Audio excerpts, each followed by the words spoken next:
Welcome, fellow travelers. I'm BrianDaddy, and I'm joining Chibi and Vertec at the Golden Feather. Come on in, grab a seat, and let's share tales of adventure. Hello, everybody. And welcome to the Golden Feather Tavern, where your hosts, Chibi and Vertec, discuss Ashes of Creation and important topics spoken about within the Ashes community. Every week we invite you, the viewer, and a special guest to pull up a chair, grab a pint, and join the conversation with us. Yes, Chappie, almost were.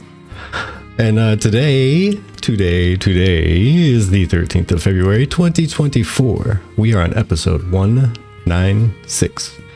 And, look like I've gone to sleep. Oh, yep. He's just talking asleep over there. Taking a nap, power nap real quick. But this one is titled Be Our Valentine. And we have today with us the traveling bard by the name of BrianDaddy. How are you doing? Howdy, I'm doing good today. Thanks for having me. Thanks for showing up and hanging out with us. Much appreciated. And Chibi, how are you? Oh, I'm doing well. Very excited to meet another new person. I love that we're having a lot of new people lately, and I'm very excited to meet and introduce all of them to you guys. And what do we have on tap for the day, by the way? Ooh, today we're going to discuss topics such as combat. For example, more caravan conversation, as well as economic warfare. And then classes, so things like secondary, primary class speculation, and suggestions for DLCs, and some other various topics from the community. And of course, topics. Our guest, Brian. Yeah, various topics. Well, all right. Well, on that last topic there, Brian, so could you tell everybody here who you are, what it is you do, as far as content goes, what you're looking to do once Ashes goes live, and what brought you into the Ashes community in general? Fixing that, at least manually. You guys go. That's the right stuff. Go check out that. Yeah, I will fix that. Yeah. Thanks for having me again. I'm BrianDaddy. I have been playing games since I could see, and really enjoying MMOs. I did start when I was pretty young over at my friend's house playing EverQuest. That was my first MMO, and just got really addicted to that life and that play style. And then we jumped into World of Warcraft, and I got stuck on that one for a long time. As one does. Yes. And yeah, I had my many other genres as well, of shooters and strategy games and all that kind of stuff. But MMOs always keep diving me back in, and ever since I heard about Ashes of Creation, it really piqued my interest and got me excited to basically checked all the boxes of things I was looking for. And yeah, so I've been making videos again. They were just kind of informative, like little guide oriented videos. In World of Warcraft I did a few, and I enjoyed that, and I said, you know what, I'm just gonna start making them for Ashes and get on board the train. And I started at the beginning of this year making the Ashes videos, and they started doing really well. Yeah, I saw a couple of those actually, and that's when I kind of reached out to Vertec, and a few other people mentioned that they'd also seen yours, so the algorithm did its job. It's working. Really. Oh, that's awesome. And thank you, of course, for accepting our invitation to come on and chit-chat. So, in general, what brought you to Ashes? Like, why Ashes of Creation? Why make content for Ashes of Creation?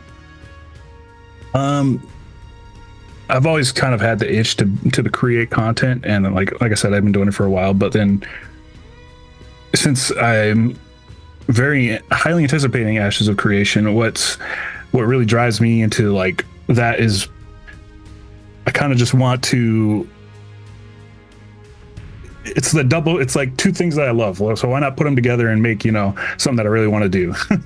And so, yeah, I just said, all right, let's do it. And the main thing with Ashes that really isn't keeping me in the loop is it's just it's huge world and its whole community aspect of like, yes, actually playing with players and interacting with people is really the most important thing about an MMO, and a lot of them have kind of veered away from that. So that's kind of what I'm wanting to get back into. Mm-hmm. That's fair.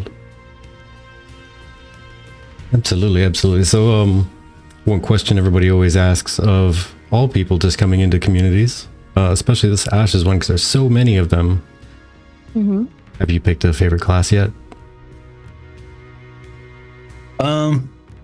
Yeah, honestly, I'm probably going to be a dwarf tank. There's like almost no question.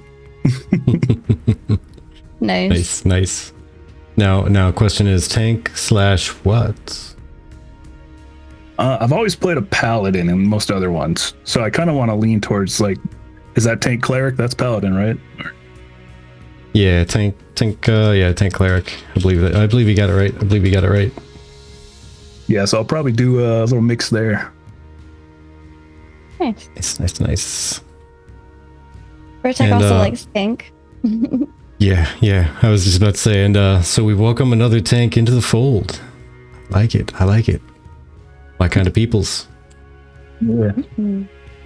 So, systems. What you know about the game systems and which one is exciting to you? Why and why? I think the most anticipated system for me is probably the nodes, just because of how interactive it makes everything in the world and really drives player engagement to, all right, I want to invest in this node. I want to become a citizen. And it keeps changing, and everything kind of revolves around how those give and take, and it'll be important in how it's all balanced, since it's so evergreen within the world. It's nice. And so you think, outside of just the fact that right now, because Ashes is still in alpha, not even in beta yet, but do you think between now and then you'll be significantly changing the type of content that you put out, or is it kind of going to be the same type of thing, just with more accurate information because there's more information to be accurate about? Yeah, I think a majority of my content, will still be kind of just informative and like helping people with guides and things, but I'll definitely still spice up and throw in some other different types of things that seem that I enjoy, just to spice it up in there. Good. Now, what would you say is your favorite type of guide to make? Like, say, leveling type guides, money making guides, dungeon raid stuff, PvP, or just literally any and all of the above? Ooh, yeah. Like the actual making of. I think making it, I do like, I like gold aspect of things and how to obtain the most profit and where to find the best materials. PvP, I'm probably not as good as I used to be, so I probably will stay away from that. But yeah, leveling and gold making. Do you think that with the way that the servers are going to be, how each server is going to be different, do you think that guide is going to be helpful? Do you think it's going to be niche? Yeah, that's a good question, a good topic, because with every world being different, it'll be challenging because it's not going to fit everyone. So yeah, I'll definitely find ways to kind of make it apply to most people and help the most people. Okay. Cool. Sweet. Now, do you recall, I mean, I'm pretty sure you would, but do you recall the most difficult bit of content creation that you've ever thought of putting together and just looked at it and said, wow, this is going to be really crazy? The most difficult thing that I made? Yeah, it probably actually was my World of Warcraft raid guide on one of the raids. It took the most recording and voiceovers and editing, and yeah, it was a fun project and I enjoyed it a lot. Now, did you end up doing like a bunch of different points of view on that one? A bunch of different other people doing recordings for you? Or was it all from your point of view? No, yeah, it just was my POV, but I do like videos that implement multiple POVs. That definitely adds another layer and aspect to it. Now, following that up, have you read much into, like, thoroughly into how the raids and Ashes are going to run? Granted, they haven't released a lot of information yet, but at least a general idea. Yeah, I got like a general idea of basically a lot of open world raids and bosses. Really pushing 40-man content and what do you imagine? Brain fart. No worries. Mainly just looking at the fact that the raids are going to be open world, and they haven't necessarily confirmed one way or the other if there's going to be any kind of way to like seal the group into the room on your own. Like you have to fight your way to get to the boss room, and then you can be alone in there. I think there's been a couple snippets here and there where Steven said that there might be a boss or two that'll do that. But as far as the raid being open world, let's assume that you can't lock the door. How do you think you would go about writing a guide like that when it comes to, during your recording, you could possibly have a whole other raid group come in and try to take it over? Yeah, that's something you always have to be aware about, is just PvP in the game, because it's so important and revolves around basically everything, since they want open world to be most of the content. Yeah, I think I'll do my best, to make a guide that fits most people. And I'm not going to be like, hey, this is step 1, 2, 3, 4. It's basically just going to be kind of overarching, like, hey, the boss does this ability, avoid this, X, Y, and Z. And then also come up with strategies in terms of, if the boss is in a certain location, maybe you can use the terrain to your advantage if a PvP event occurs, to keep people on their toes. Like, maybe you set the boss up so that way, if there is a giant valley and there's only one way for them to come through that valley, you can set it up so that way he AoEs that valley and then keeps you guys protected, technically. Stuff like that. I feel like this is where a variety of different people making guides on the same boss could be helpful. And the point that I'm going to make is that, while there are the variety of different servers, there's also a variety of different ways that the boss can kind of advance. So maybe if one server has already advanced the boss in one manner, right, then the way that guide is written might be more helpful to those people than the people that haven't encountered it at all. And so having a guide that is maybe the base way that the boss might act be helpful for those people. And there's just a lot of potential with this game. I think it's really cool.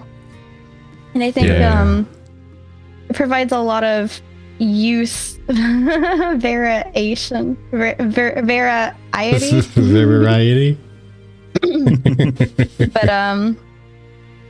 But yeah, I think that there's a lot of options out there and a lot of potential. And I feel like, if anything, that should probably, instead of deter content creators from doing the type of content they like, even if there's a multiple number of people already doing that type of content, instead it should push them, because maybe their niche is their server.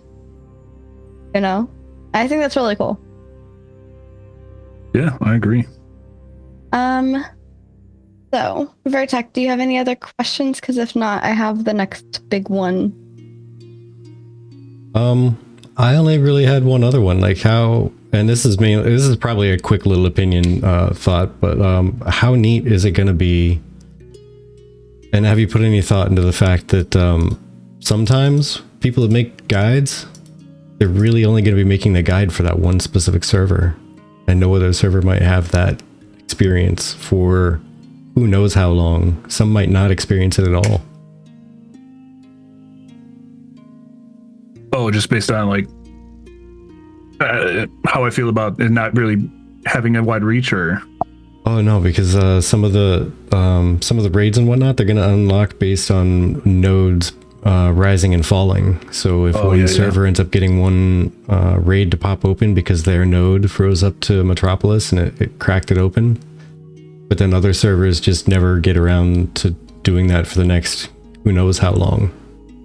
You put out a guide and it sits there for one server, and then a year later it gets another giant spike as another server finds it. Yeah, that's definitely interesting. It adds difference. Like you said, each world being different, I think, is a good thing. In terms of content creation, I don't mind it. If my guide helps even just one person, then yeah, I'm happy with that. Ashes in Air says you just have to level 50 characters on all servers. Easy. And right, well, what did you have? I was gonna move us along because it's already been X amount of time. Yeah, I gotcha. That's okay. Okay. So to move into the bigger discussions for tonight, did you have any preference of which one you would like to cover first? Combat, classes, or a random topic? Yeah, let's talk about classes. All right. Well, speaking of primary and secondary classes, and this is actually something that came up in our Discord this week, I noticed. And yes, just because I'm not around doesn't mean I don't notice what you guys are talking about. Sometimes it just goes too fast for me to jump in. But ideas for augmentation for classes. And this one comes from, I think it's Balin, B-A-L-I-N, from the forums. And Balin says, you will be able to swap your augmenting class from my understanding. From my understanding, that will require some form of price or quest. Okay, so from a point of view, this is a form of strength of versatility. But what about if you like the one you have? Maybe you could do the same type of quest or price to go deeper into the same augment class, or maybe you just get experience in that augment, so there are some of which you are stronger. Could work like the professions, where in a way you could only max one of them. And that's like a few ideas they're suggesting. We obviously haven't really seen a whole lot on, how the augmentation system is going to work, but what are your thoughts? Also, Ashes in Near, cheers. Thank you so much for the resub. Yes. Thank you much. So, Yeah, thoughts on augments? Yep. Yeah, so just wanting to go, they were kind of talking about, just going deeper into an augment and kind of getting more identity. I think that would be good. I think that can kind of be implemented through the type of skill you pick based on, changing the damage type or changing how it looks. I think in terms of like the main example is like a charge, changing it to a blink or something of that nature. I think that's a good idea. And it's important that, like they've said before, that they kind of want the secondary archetypes to not drastically change your main class, but the augments being the way to change it. So I think those allowing you to kind of give an identity to your character is important.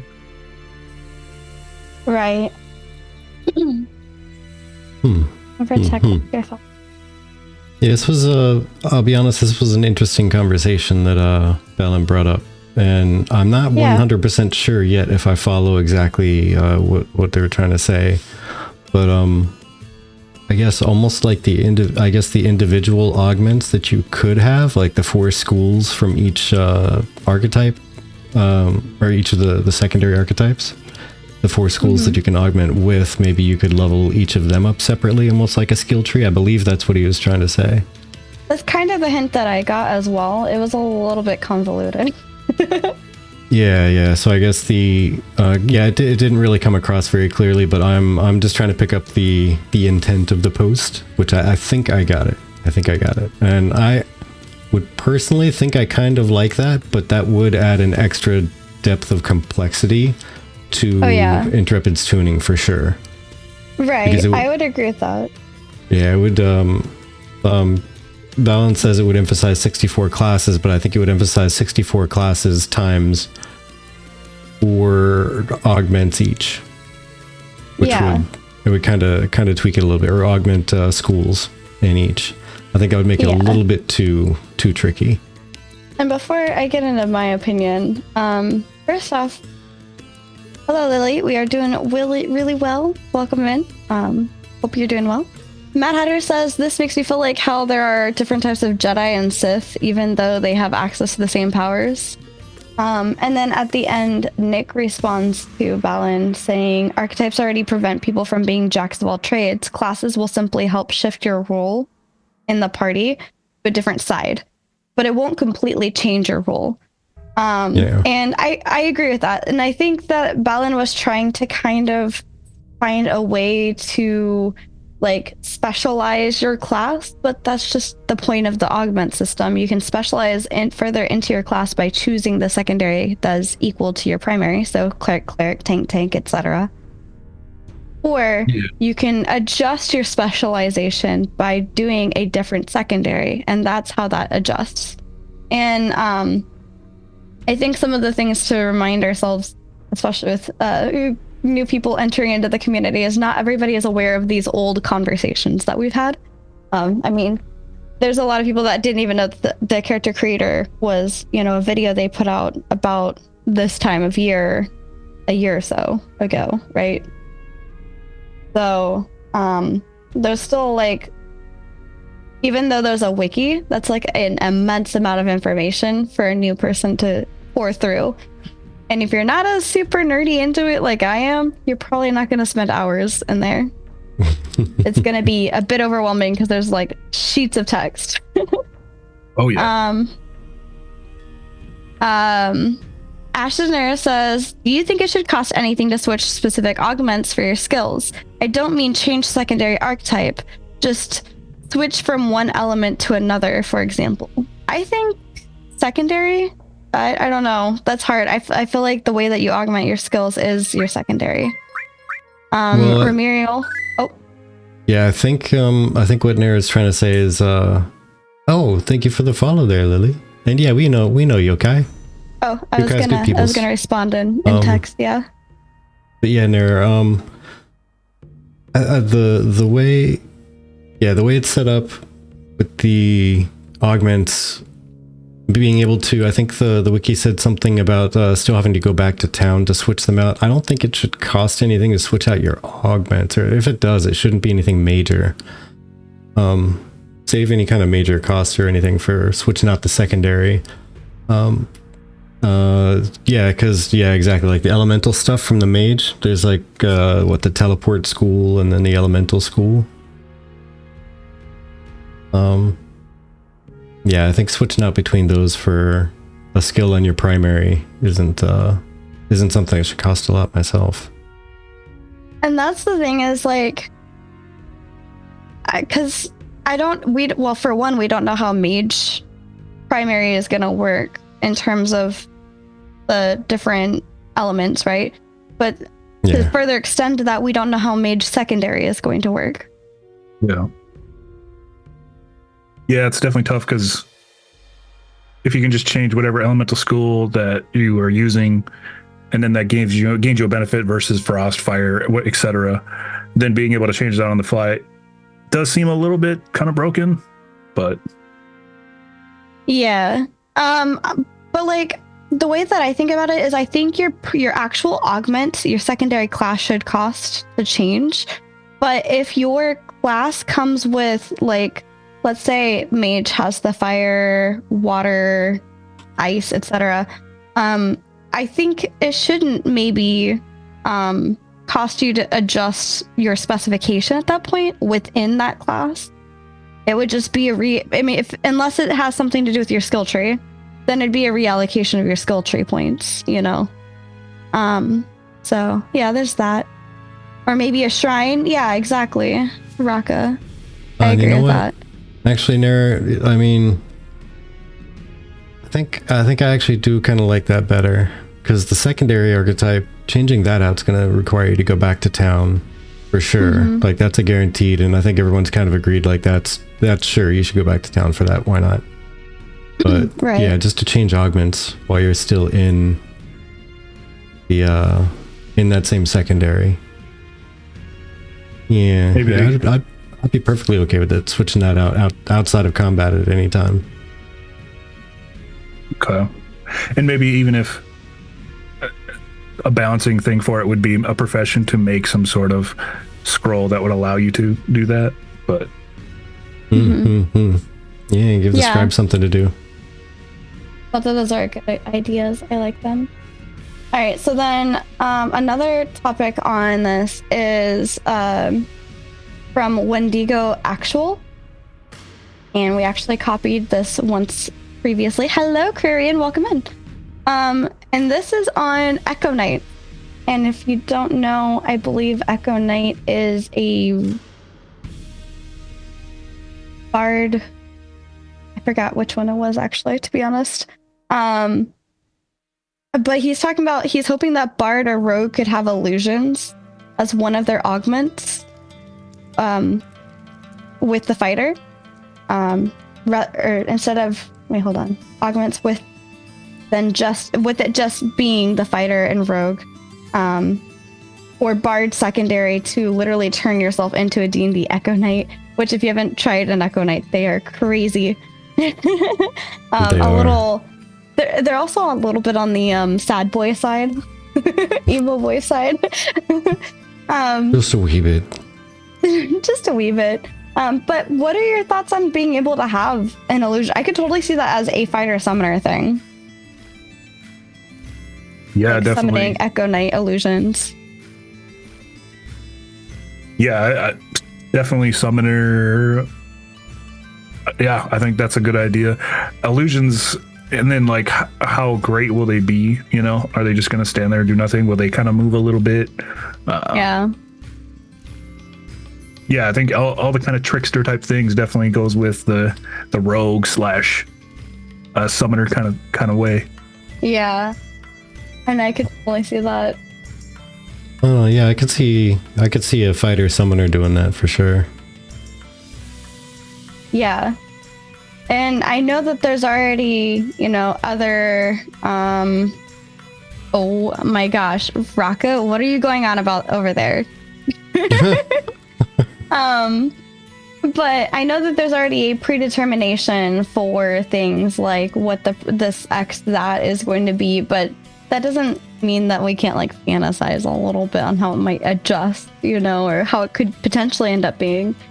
But I mean, I'm still there for the whole tank being called something else. Or just tank being called something else in the first place. Yeah. The other one is a simple class suggestion, also by Wendigo. So they've been posting a lot on the forums lately. And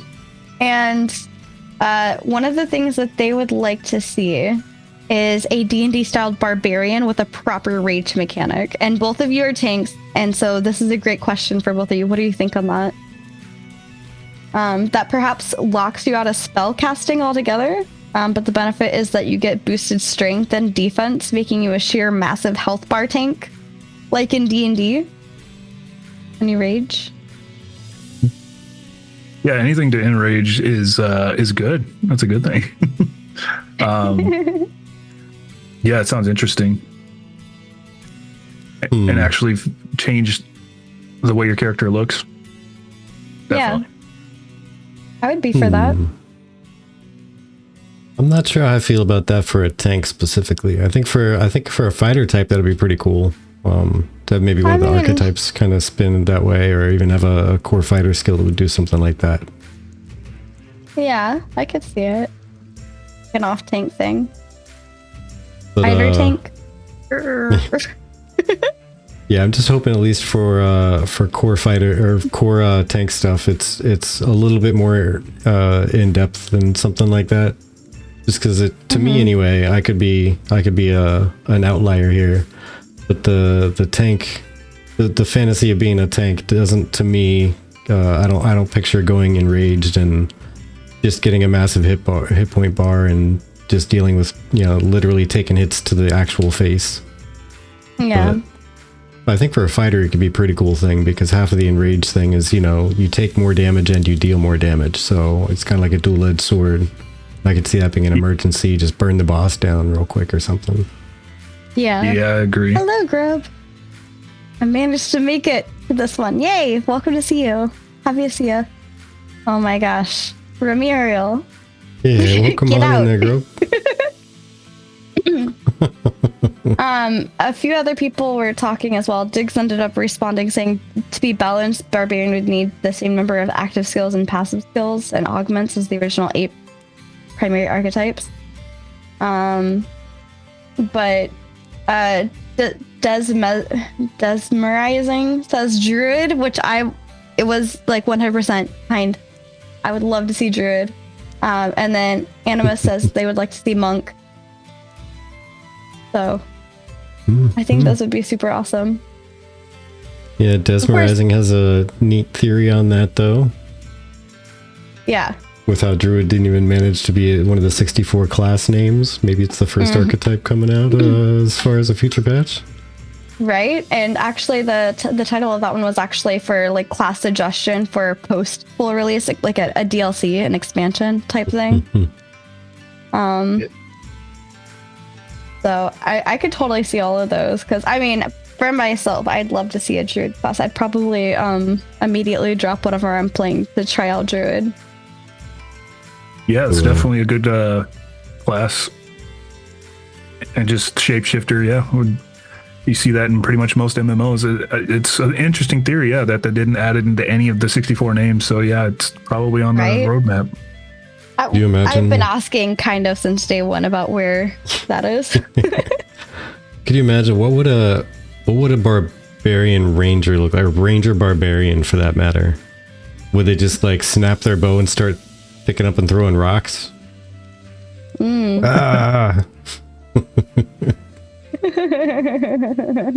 the Hulk from the movie, just throwing cars. Grabs 2 bows and starts whirlwinding with bows. There you go.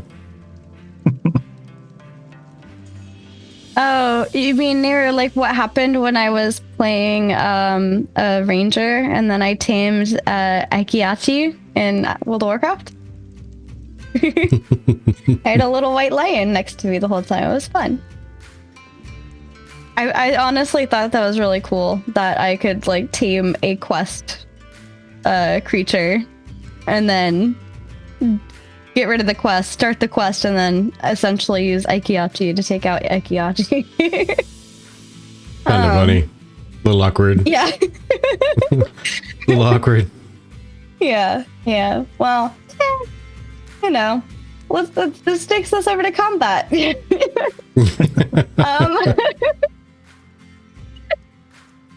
Chat helped me do a really good segue. Right. So this is from original Garnier. I don't know how to say this. But this is the real problem with combat I haven't seen discussed yet. And this is from Reddit. And the TLDR of it is that they feel like the conversation between combat styles, tab versus action, creates some valid points. But there's a massive, more important underlying issue that isn't being discussed, which is the combat thing.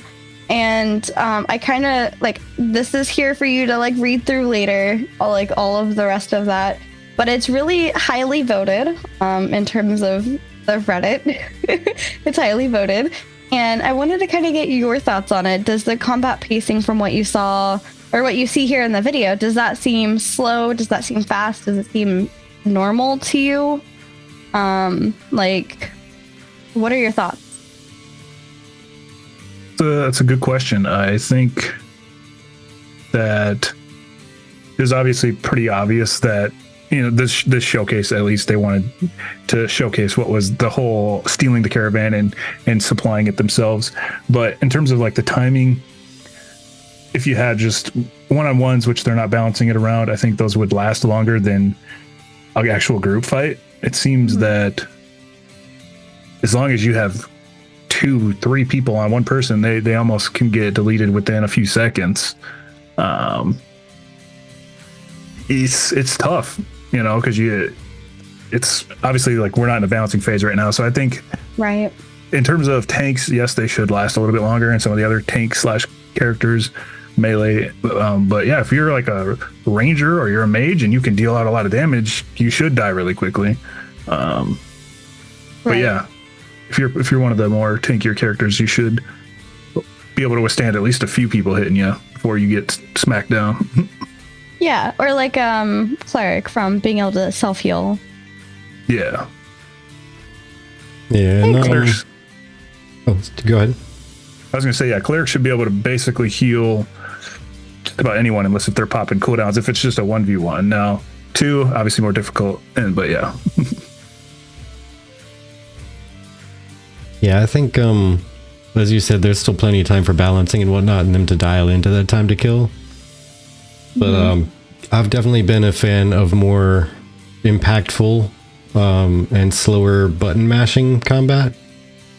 Just because to me it feels better than needing to push 700 buttons on cooldown, because they all have, you know, a half-second cooldown and everything's going to be, you know, up almost all at once. And then there's some that have, you know, so many different stages of timing, and they can desync and resync, and then you got to go crazy with all the stuff instead of just choosing what skill is appropriate and choosing the next one to follow up because it has like a combo to it, or, you know, someone next to you just added a couple stacks of some kind of detriment, and then yours can feed off of that and create a third impediment to them, like the whole showcase they did with the fighter. And it was either the fighter or the tank and the cleric, when they were showing off the cleric first. And they're like, hey, check this out. We're going to put chains on them, which, you know, slows them down. And then this other one's going to stagger and they're going to knock them on their butt. Yeah. During that live stream, that was to me a really good defining moment of how the combat could feel amazing. And it can still be reactionary, but you need to choose your reactions a little bit more carefully instead of just, hey, whatever's up. And then you have your CC buttons that just wait for someone to come at you directly, and then you just use them. Yeah. Yeah, I would agree. Before I give my thoughts, Raka says, it all depends on balancing, but I think it's not too fast. Grobe says, TTK is fine as is. My only actual complaint are cosmetic design choices. And I'm sure there's that to get polished eventually, of course. Nara says, I think it's super hard to tell yet. If you look at WoW Arena, they're just keep going for minutes before the first death while mashing all the buttons. But in other PvP in the game, sometimes you just see people melt for ashes. I hope that they take it somewhat slow. And I think that's the other point. And we'll get to this in just a moment, but I mean, they brought up the actual new dev discussion is on, you know, esports. And, you know, I have a few thoughts on this that I'll kind of elaborate more on later. But I think for an MMO, the TTK seems fine. It seems to be kind of what I expect. I mean, understandably so, if you get opened on the way that the person at the beginning gets opened on by all those rangers. They melted pretty quickly, you know. Yeah. So understandably so, like when you're not ready or not expecting to be ganked, you're gonna go down pretty quickly, kind of thing. So that poor person. Yeah. But I will say, oh, go ahead. I was just gonna laugh at just hearing Steven say that in the video. Okay, Rangers, focus on Neltharion. I forget. It was similar name to that. Yeah. Yeah. Yep, Oh, he got my deleted. gosh. Just immediate feels Yeah. bad man moment. Yeah, Yeah. and with what Ashers of Nera was talking about with the WoW arenas, and that the way that they keep those going on so long is that they do implement a reduce in healing as the arena goes on longer, because otherwise they would go on forever if they didn't do that. Yeah, because they also stack the bejeebus out of like PvP stats, like, you know, resilience, such like that, Right. which, you know, Ashes won't have. So The thing I wanted to touch on before moving on to the next topic was that I didn't see too many people talking about the TTK being an issue. What I did see was a lot of people thinking that tab targeting was kind of retro for PvP, that it should be action focused. And I think that, you know, as far as I'm aware, Intrepid's not deviating from being able to be hybrid from action and or tab. It's just the viewpoints that we see on screen seem to still be tab. So I don't know. Maybe they're not ready to show action yet. But- yeah, I'm kind of super curious to see how all that pans out, because Steven said that there will be ways to choose your skills and increase which one is more effective for that skill.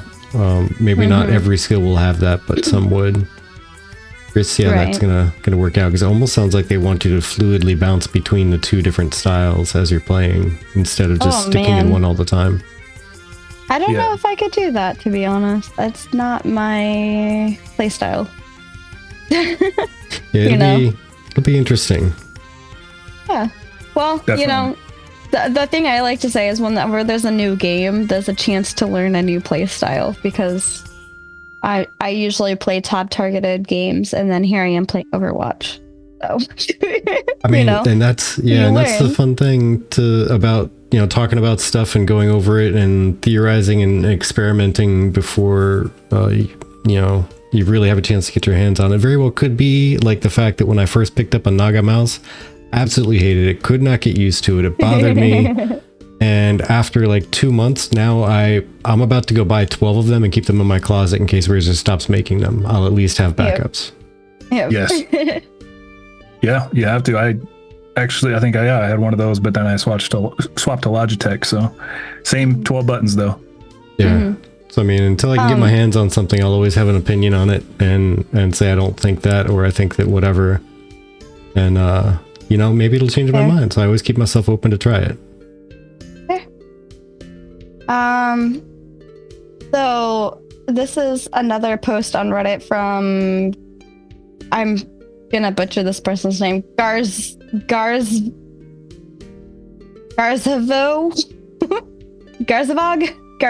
There we go. We'll just go with that one. For the economic warfare thoughts, after the Caravan update, they started getting really excited about the idea of hobbling mayors and castles before a siege. Lots of taxes and resources move around the map from system-generated caravans, and attacking them over the course of weeks or months could really soften up a target and limit their support from a larger population of their nodes. While the core of the large guilds are usually very stable, the rest are mostly fair weather friends. You know, what other ways would you guys be able to think of to attack nodes without direct siege or warfare besides just taking out their caravans and kind of picking off their supplies coming in one by one? And this was kind of an interesting idea that I wanted to talk about as well. But also, real quick, Nair says, Steven also said that they'll go full tab if they can't get a good balance or feeling for action. Raka says, I would also like to see bullet drop or arrow drop, so to speak, where you have to aim higher the further away the target. That's not a bad idea.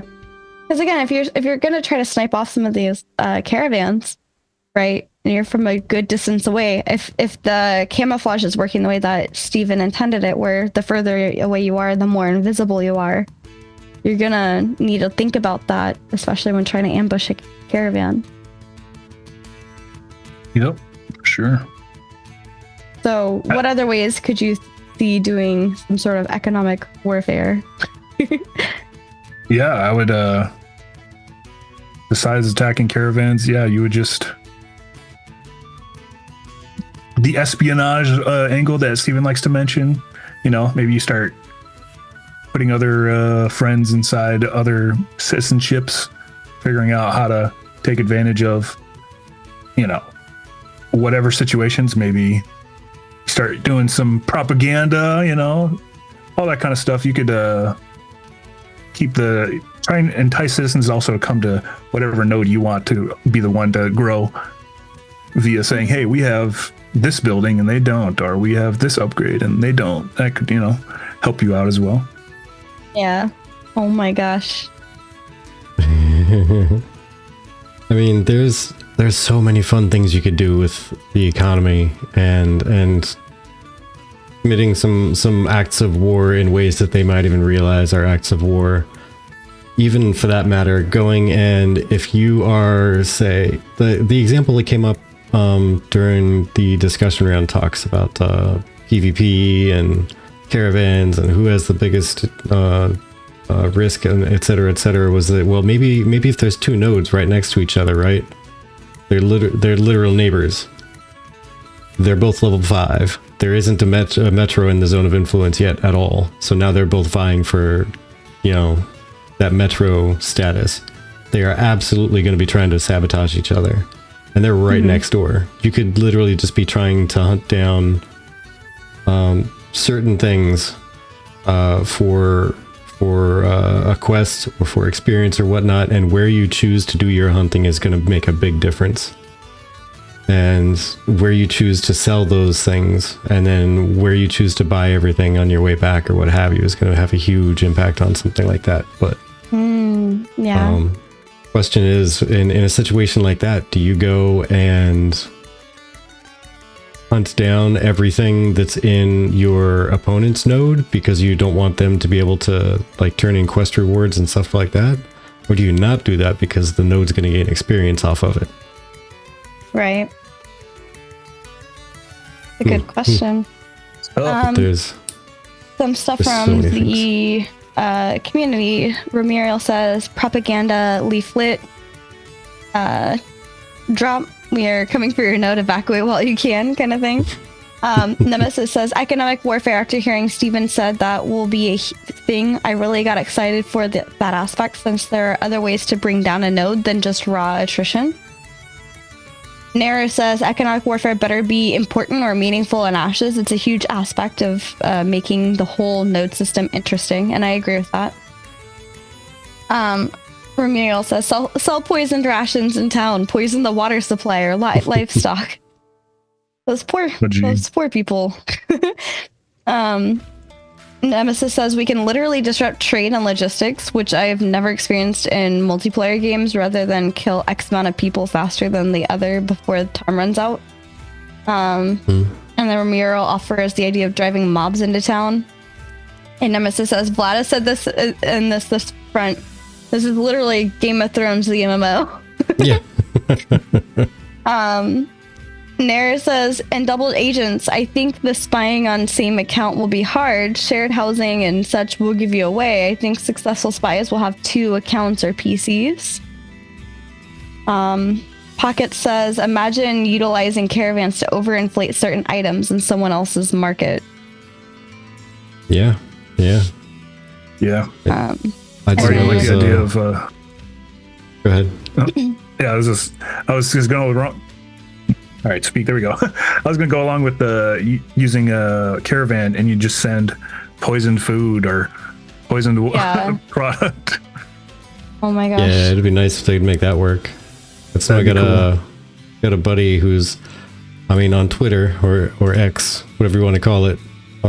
His name is Econ PVP is life, and I think this is the type of situation he would absolutely thrive at. Just finding the best ways to profit while also making sure other nodes cannot profit anywhere near as much. Yeah.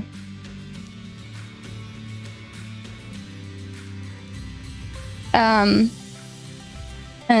I think also that choosing to wait until something is trying to sell for a high price so that they can try and get money, because I imagine what would I do if I knew that stuff was going to, I think, in a way they might, sabotage themselves or try to do an every man for themselves in preparation for leaving the node, and either dump a bunch of resources into their own markets, thus driving the costs down and, making it freed up, but trying to get whatever coin they can out of it, or moving all of their stuff to a whole other node and hoping they don't get attacked on the way out, which could also open themselves up for being kind of like at an economic loss at that point, because somebody could come in, since they know that they're trying to siege them,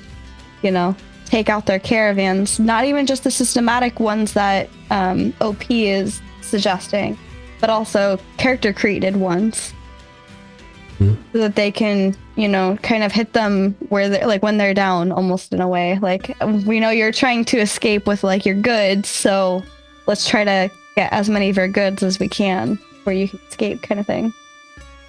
No. Which brings us to the next topic of I got one more thing. Okay, go ahead. That's another like strategy too that players with nodes can use, that I think guilds will use, like how a node, it will be protected for 3 weeks after leveling up. So you might decide, hey, we're not going to level it to this next stage until, closer to the 3 week mark, and then keep themselves protected for a while from the sieges. Yeah. But you could also use it as a way of warfare by, the guild doesn't contribute any more XP, and then you could just be some other group who comes in and then levels it up before they wanted to. Yeah, I think it's gonna be really tricky for stuff like that. Yeah. Nair posted on the forums about in-game rewards for caravan attackers needing to be hashed out. And so that's kind of the direction I was taking it, which was like, let's say you are trying to move your goods from one node to another, and somebody comes to attack you, right? In a risk versus reward game system, we need to have tangible, measurable risk to get tangible, measurable reward. And basically, there's the current conversation of like, not really the current conversation of the script made by Zillin of me hiring Vertec to help me, and then Vertec basically backstabs me and takes my stuff. But then he's doing social and political risk or dislike between myself and him and the node and stuff like that. So like, that's something else to consider as well, is like, you're risking your social standing, you're risking a few other things with like attacking, in terms of you're putting your name out there, like, oh, this person attacked my caravan and has attacked a couple of our caravans. So then if Vertec were to be that person and were to try to make his own caravan, people would especially be on the lookout for that kind of thing. Oh yeah. But Nair, if you have a TLDR that you would like to share of your post here, would love to kind of have that in text, especially for the people on YouTube. But basically saying, sorry, go ahead. In this example, he was saying, let's remove the defenders completely from the discussion, because for this example, let's say the defenders are NPCs, right? That way, and hashtag NPC lives don't matter. So, it's not about the defenders taking all the risk to put, a caravan together and all their hard-earned stuff. This is just a systematic caravan. Then what does the attacker get out of this, essentially? And Nair says, one of my points with that post is that the social political risk is a self-contained gameplay loop and can't be accounted for in the end game risk and reward system. So with that, go ahead, take the floor. Oh yeah, it was like basically saying that once the attackers have attacked, he wants the loot to be distributed out. And yeah, it's interesting depending on how many people you have. Is, you know, you got to have, like you said, an agreement upon before, like, hey, this guy's going to grab all of it, or we're not going to grab any of it. We'll just keep it in there and send our new caravan. But yeah, it's a social aspect instead of like being like, hey, everybody gets one portion of it, you know. So yeah, it's going to be interesting. Mm-hmm. Yeah, that's going to be the fun part, which I mean, I suppose as an unorganized attacker group, that would be one risk you're taking, is do you even get any loot, or is everyone else going to crack the cases and run away before you get a chance to even ask, hey, so who's going to summon the caravan? Wait, where'd you go? And all the stuff's gone. But yeah, Nara, that's actually one thing with the social system that I was suggesting on the discussion round when we were talking about attacker versus defender and risk. Attackers not really having risk, or like a buy-in cost, kind of, as you were saying, and making it so that when you flag up as an attacker and you throw an attack in there, or you join in the fray, when someone in the group throws an attack, everyone in there is flagged as an attacker, and it actually gets distributed around to the node within which you sprung the attack, the originating node that the caravan was coming from, and all allied nodes, including like the entire ZOI if it came from a metro. They would get a little a registry of highwaymen that launched attacks and how many were successful, and potentially even the sale value of the goods in the node it started in, that type of thing. Which, by the way, if you guys have not seen that, please go check it out over here. This is from about a day or so ago. I believe it was on Sunday. Or Saturday. Saturday. It was posted a day ago. So flagged for PvP. This episode, Vertec was on it, and they were having PvP and PvE or conversations. So check it out. It was a good conversation. It started to get in the weeds a little bit towards the end, but it was a good conversation either way. I was enjoying listening more than talking towards the end. Just watching the interplay between the folks. Yeah. For me, I think that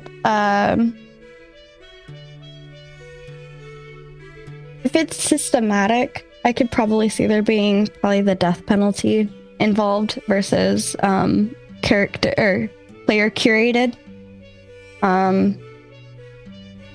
But then also, I don't know. That's a good question. It's hard to say. I haven't seen it super fleshed out, so it's like in my mind I have like an idea of what I want to say, but it's like the other part of me, because I like to overthink things, right? So the other part of me is like, but what if it's not like that when you go to play it? But Nara says, really the main point of my post is that I'm not sure if Intrepid has even really considered what the rewards for the attackers should be, ignoring the risk reward for the defenders. Yeah. Because I feel like Vertec has said this multiple times. Other people, I don't know, Brian, if you agree with us on this, but people have said that the attackers have zero risk associated with attacking. They didn't put in anything really except for the effort to attack, and they reap a decent benefit from it. Yeah, I agree. That's kind of the first thought I had when I watched the live stream. I was like, oh. And yeah, it's... I agree that there should be some kind of cost there of, okay, whatever that might be, you know. But it's definitely, I agree. Yeah. Yeah, it'll be interesting to see how it all plays out, because one point that came up that, to be honest, I hadn't thought of before that conversation on discussion round was that perhaps it's defenders that didn't have enough incentive to volunteer to defend, because they're kind of like, what do you get for defending? Well, a thank you? Because it's not like the attackers would at least get the benefit or the reward of, you know, taking all the stolen goods and selling them and making the money. the originator of the caravan would get all the money if of a successfully run caravan. But they also haven't announced if that's definitely the case for defenders, or if that's just currently the assumption because nothing else has been announced or spoken about for, defender rewards outside of the highwayman system and defending caravans and the defending side of the highwayman system.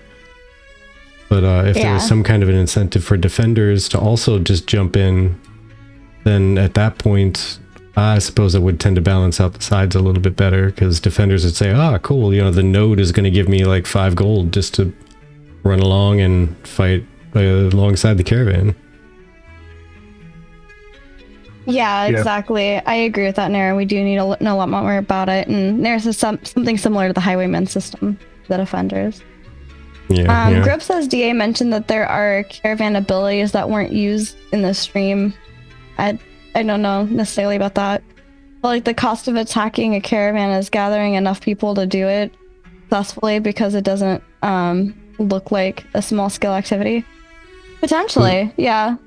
Well, yeah, in the original caravan, I guess preview, you could say, where they're just kind of showing a little bit about it. They did have the caravan do a pushback and a heal, which they didn't use either of those in this Caravan PVP showcase. Yeah, a good point. I kind of forgot about those. Caravan abilities being the healing AoE and the knockback. Yeah. Korean kind of agree. Chewie don't see the repulsor wave as the heal. Yeah, exactly. So, I mean, there's a lot to be considered with that, and I think, if I had to guess, the main reason why they probably didn't do that is because that wasn't the focal point. They had the caravan system for the abilities, and now it's focusing on, look at it turning into a boat. And turning back into a caravan. Watch it burn. Things like that. But I think, if you consider all of the systems together, there's a lot there and a lot of potential, and the caravan probably could have gone very differently. We won't know until we're into alpha 2.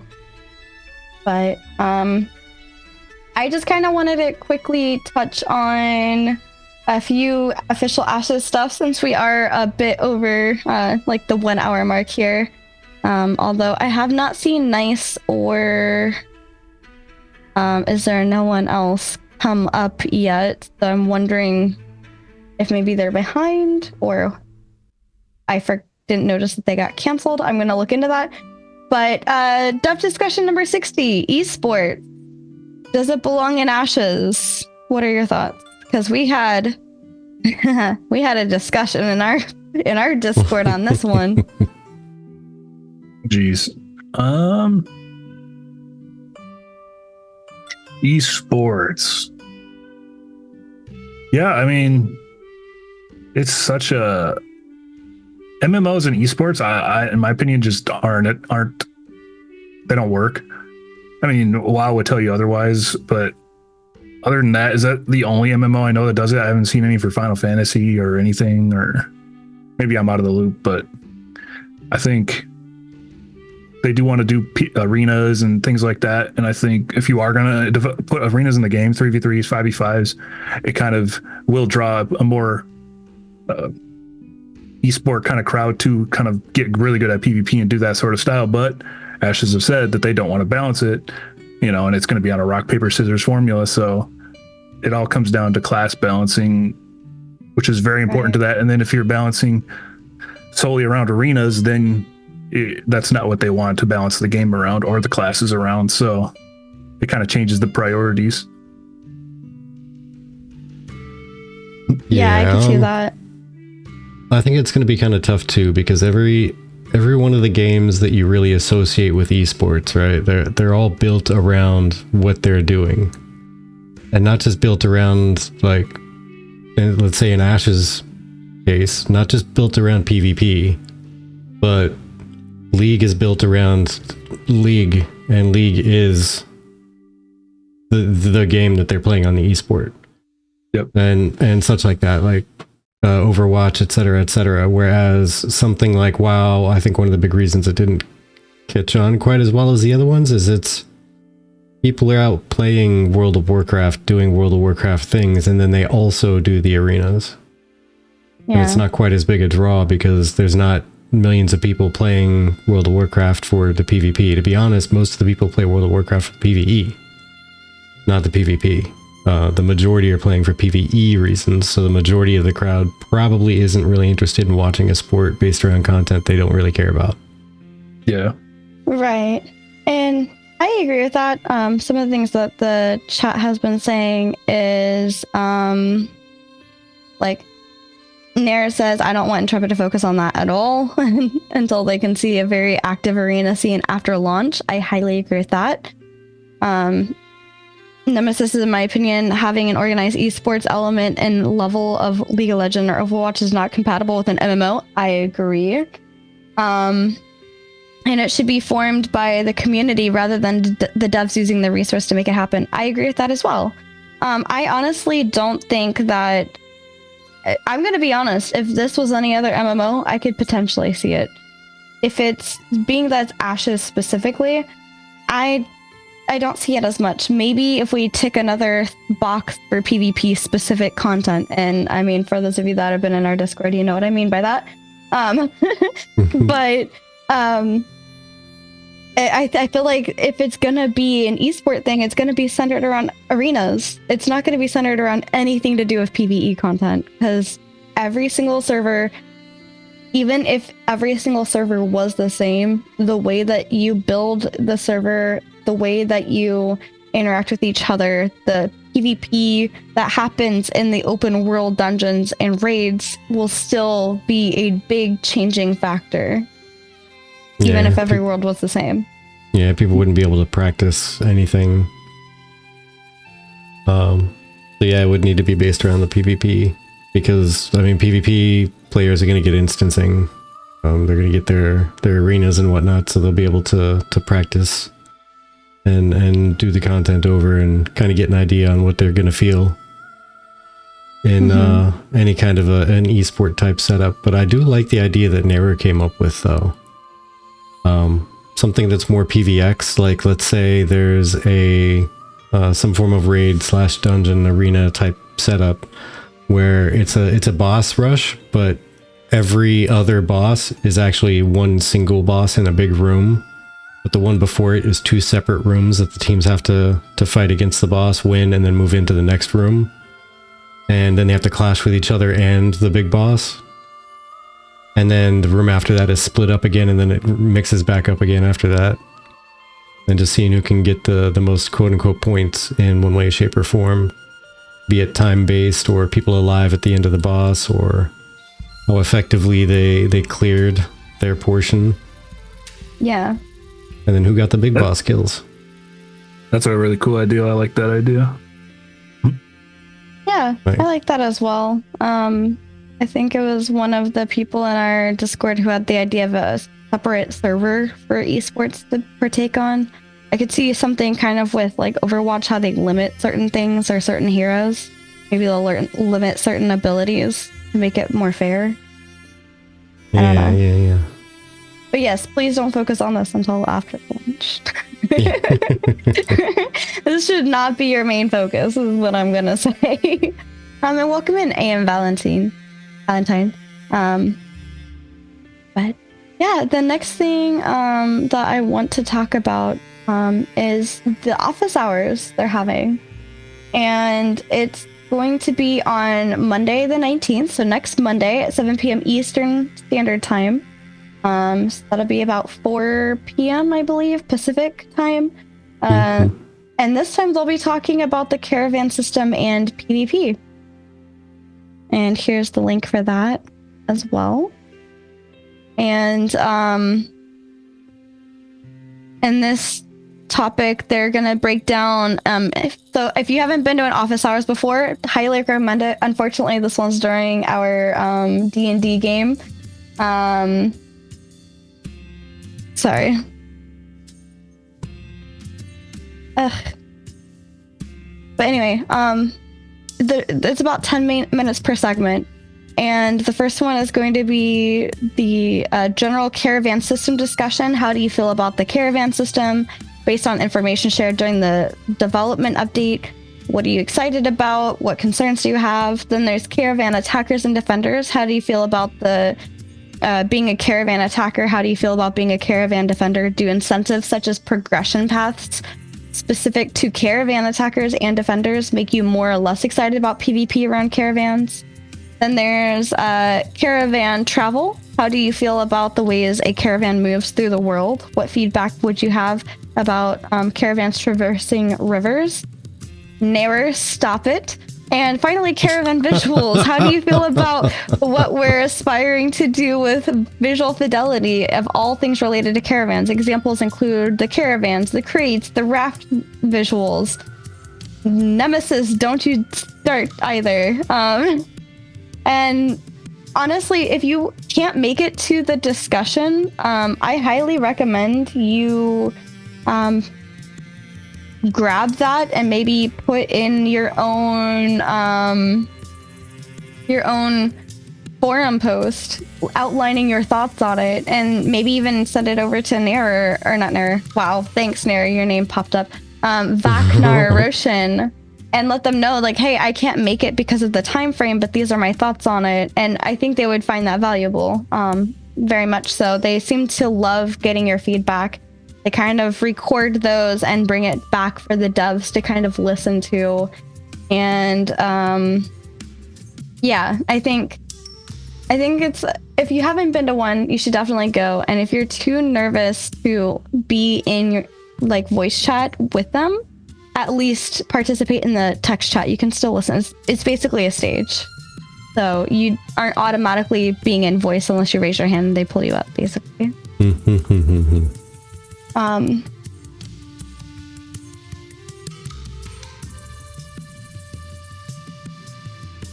Yeah, I think I'm definitely gonna try and make that one.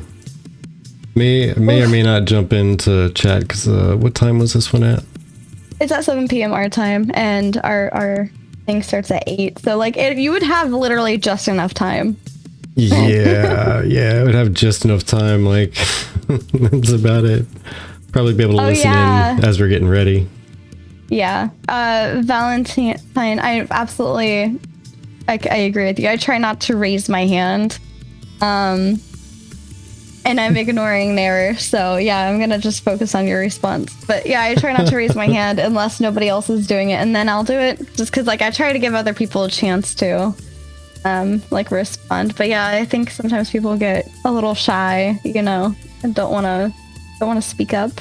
Yeah, but with me, Brian, it always tends to work out. Like, it always tends to pan out that I'm working when that's going, and as soon as I'm like, all right, cool, I'll jump in with the next one, I get a call or a message about just something going down I need to attend to at work. I go, oh, yeah. Well, never mind.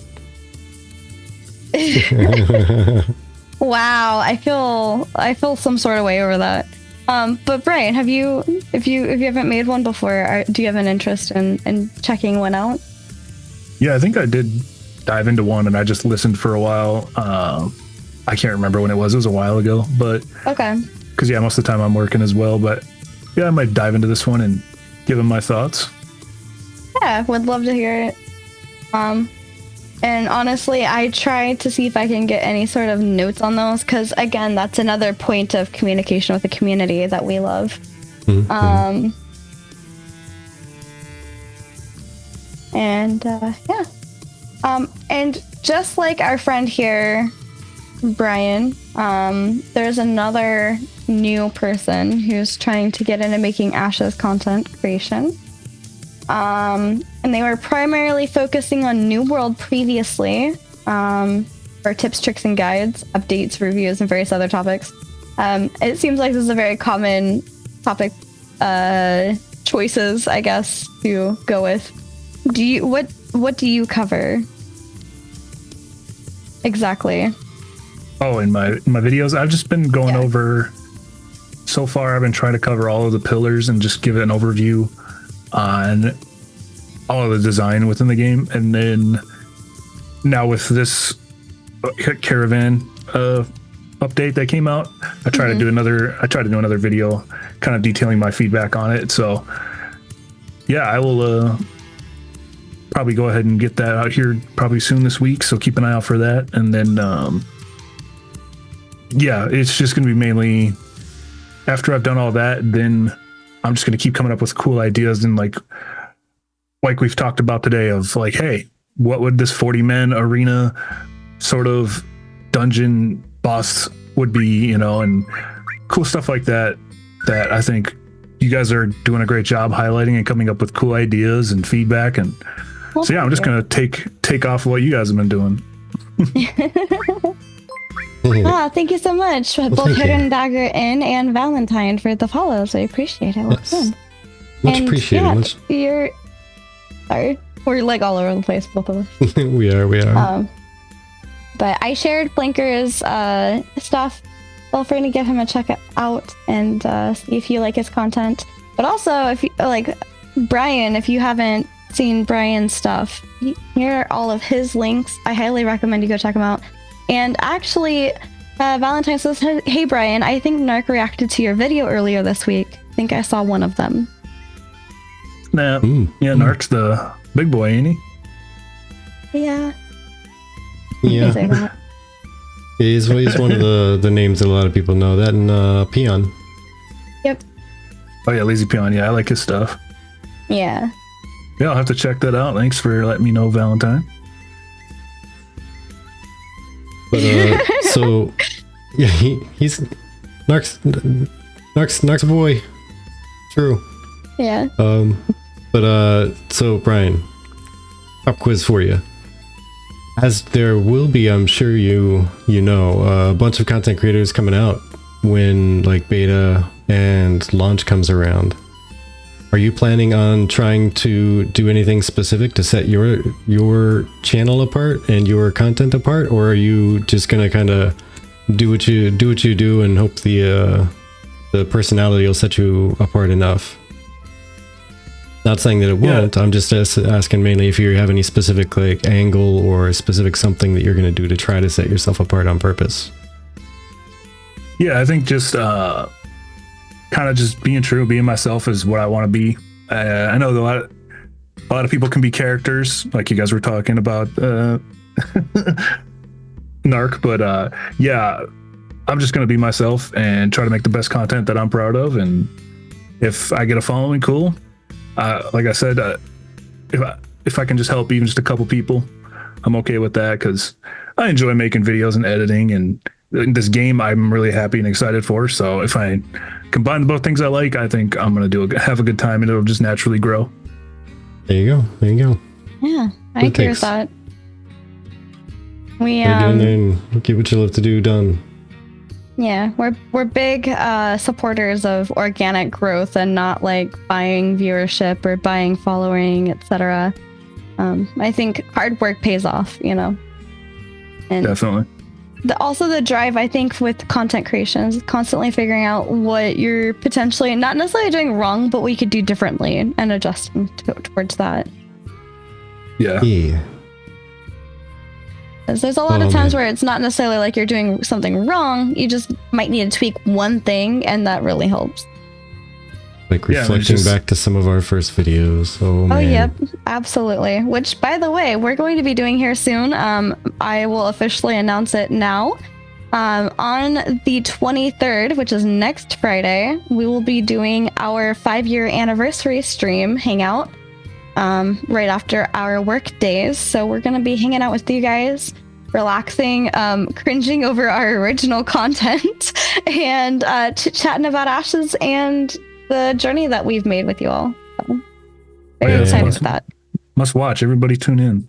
That's going to be fun. It's going to be embarrassing, but it's going to be amazing. Going to crack out some of the old, old content reaction stream, exactly. Cracking out some of the old videos out of the vault that many of you haven't seen because they're not on our YouTube channel.